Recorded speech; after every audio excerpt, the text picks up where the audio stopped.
Ahoy! I don't think anyone's here yet. That's okay. I'm still figuring this whole thing out, so I will hang for a minute while people arrive. Ooh-doo-doo-doo.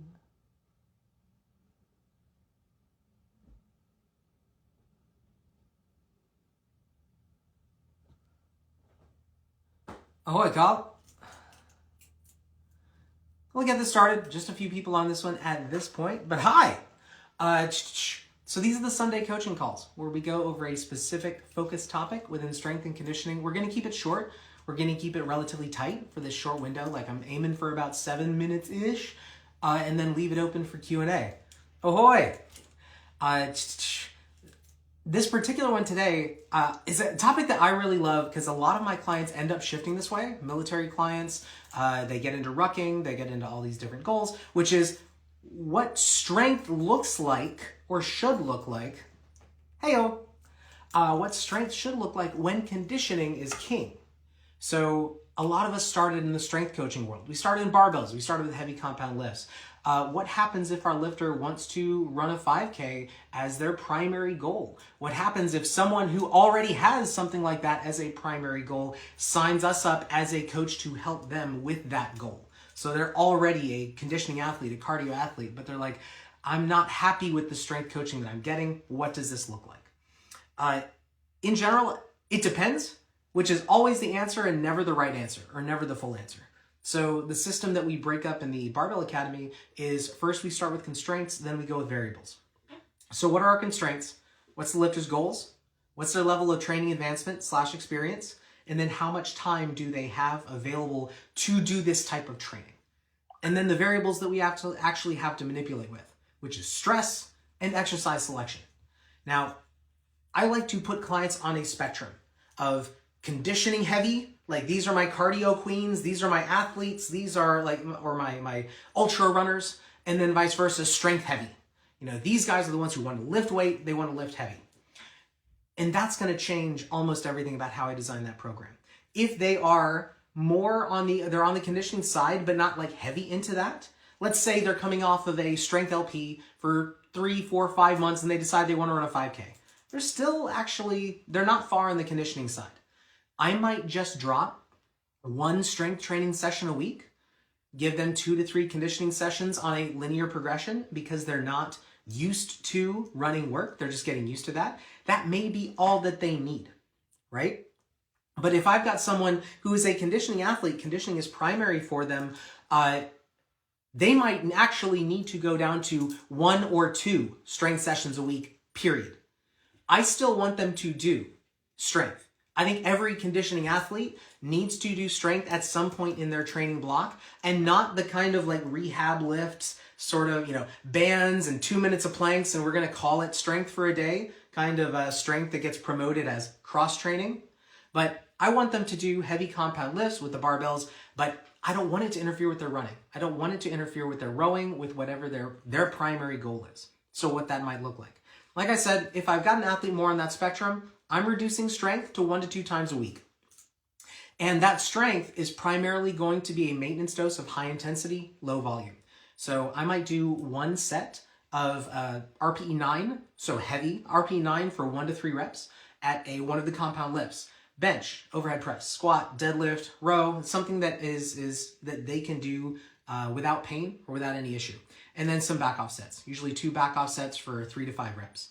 Do that for 2 working lifts for the day. And I could be done. That could be it.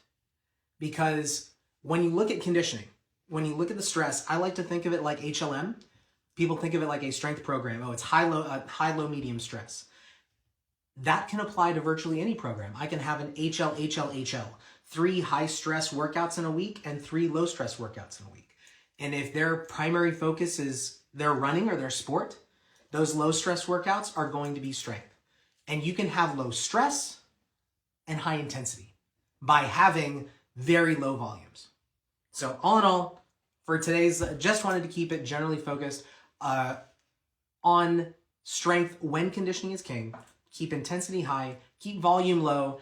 If it's really on the conditioning side of the spectrum, shrink that down. 1 day a week may be all that they need. If they're still more on the strength side of the spectrum, they just have a little conditioning on the side, a minor adjustment, an MED, a minimum effective dose style change, could be all that they need. 2 days of strength a week, very similar to what they were doing before, could give them all the gains that they need to keep progressing on their conditioning work. One last thing that I wanted to add is exercise selection. We're big on squats, obviously. Presses, deadlifts, bench, hoo-up.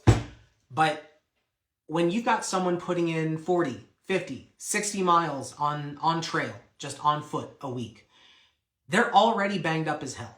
And those little things that we normally work through as strength coaches, like, oh, I got an achy knee, I've got, my back is kind of tweaking on me, that kind of thing. We don't have any other stressors. So we can work through those. We can work around those easily and kind of find easy substitutions for them. If somebody is developing those issues on their LP and they make a shift to conditioning, I'm going to pull those exercises out. Low bar back squats are giving them issues. Switch to high bar. High bar are giving them issues. I have no problems going to leg press. I have no problems going anywhere down the complexity scale. So long as we can keep it high intensity, we can let them work hard and not bang them up for their conditioning work for the week. So, boom. Those are my thoughts. We're obviously expanding more on that, getting that more developed in a more systematic fashion in the upcoming conditioning course within the Complete Coach series. But that being said, and you'll see more about that if you're on Barbell Logic's email list. You should see that coming here in about a week. Should be a week.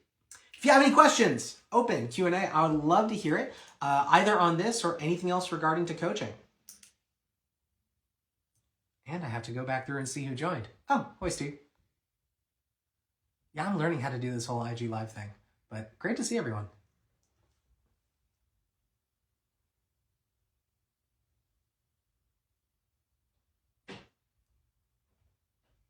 You might not have heard that. That was my 5-year-old in the background.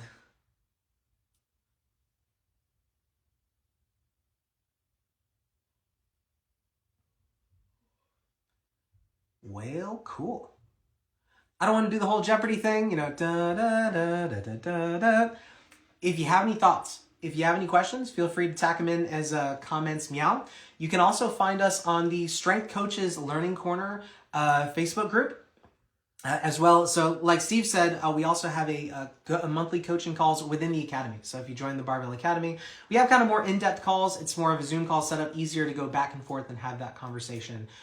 So there's always that conversation there. If you have any specific questions, feel free to DM either the Barbell Logic Academy channel, which you're on right now, or message me at CJ Gocher, just my name, on Instagram, and I'll get back to you. Take care, all. Cool.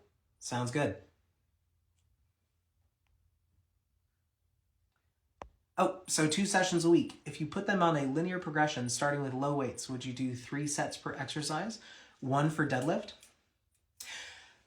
So generally, the way I think of conditioning and strength together, I am not going to LP both. I will LP one at a time because I am going to be working with this person for a long time. So if they have a running event they want to train for in a year, I'm actually going to LP strength now and do some introductory and familiarity work and baseline work on their conditioning goal. So if they want to train for a marathon, I'm going to do a traditional LP on strength now. So when I say take them down to 2 sessions a week, for instance, that's coming off of an LP. If they were starting with a conditioning LP, like that's really what they wanted to develop first and they have a close goal, then I might be doing 2 sessions a week and I would not linearly progress their weights there. I would look for the starting LP style weight, that RPE 7, the bar is just starting to slow down by that last set, and that would be the baseline weight. I might increase it once every week, once every 2 weeks. I'd be gauging as a coach kind of generally to get it to a moderate level of stress and hold. Strength becomes secondary work.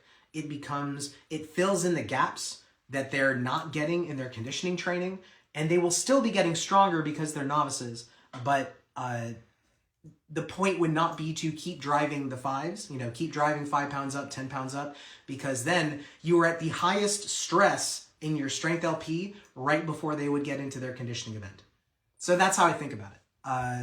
Yes, I would use similar set and rep schemes for a novice who's starting on a conditioning LP, but I wouldn't progress it as an LP. I would not be driving that weight up. I'd be keeping it at a moderate stress. Hope that answered your question.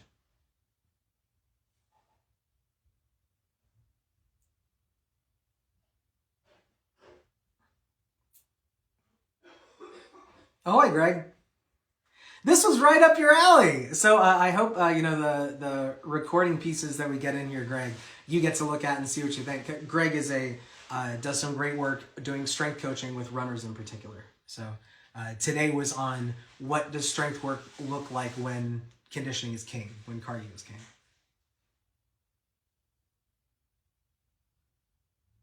But if nobody has any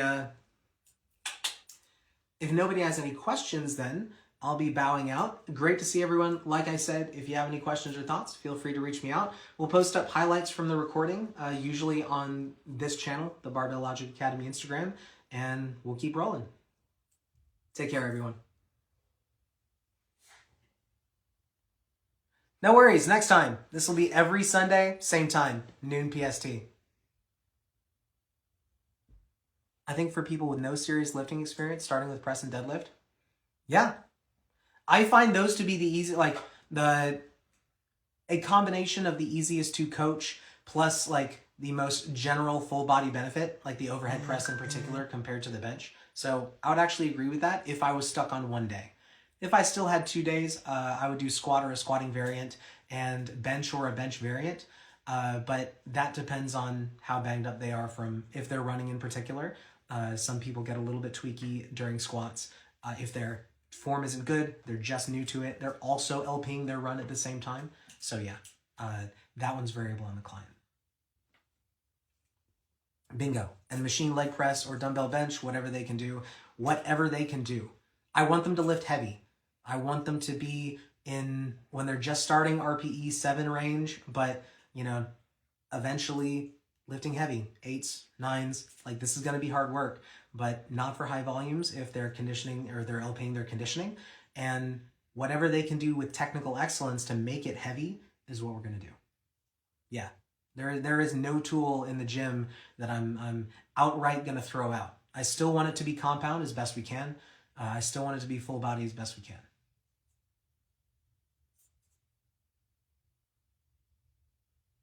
Sweet. All right. See everyone next week. Same bat time, same bat channel.